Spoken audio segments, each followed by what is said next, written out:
Ahmedabad municipal corporation દ્વારા અલગ અલગ બાબતે અલગ અલગ સેક્ટરમાં એ નોટિસો આપવામાં આવે છે. એ પ્રી મોન્સૂન કામગીરીના એક ભાગ છે.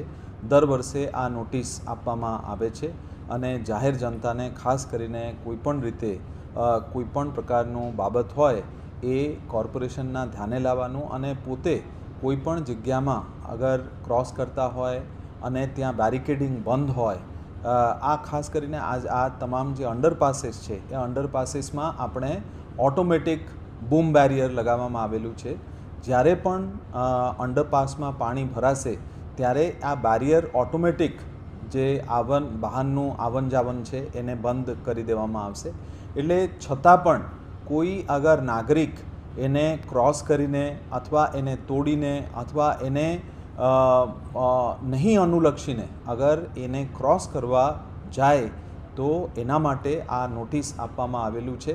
કોઈપણ સામાન્ય રાહદારીઓ જે છે એ જનરલી આવા પ્રકારના સિચ્યુએશનમાં જ્યારે બૂમ બેરિયર બંધ હોય એ ક્રોસ નહીં કરે અને એના માટે આ નોટિસ આપવામાં આવેલું છે.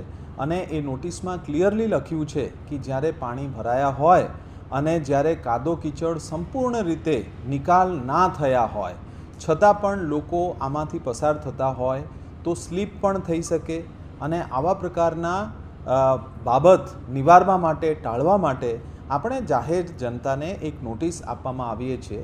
અને આ કોઈપણ રીતે જવાબદારી ખંખેરવાનો વિષય નથી અને આ સંપૂર્ણ રીતે અમદાવાદ મ્યુનિસિપલ કોર્પોરેશન તમામ જવાબદારી લે છે. અને આપણે જાહેર જનતાને એટલું કહેવા માંગીએ છીએ કે તકેદારીના ભાગરૂપે તમામ લોકો જે છે એ તમામ જે બાબતો છે પ્રી મોન્સૂનના એ બાબતો અનુસરે અને જાણે એમના ધ્યાનમાં રહે એટલું ખાલી આ નોટિસનું ઉદ્દેશ હતું.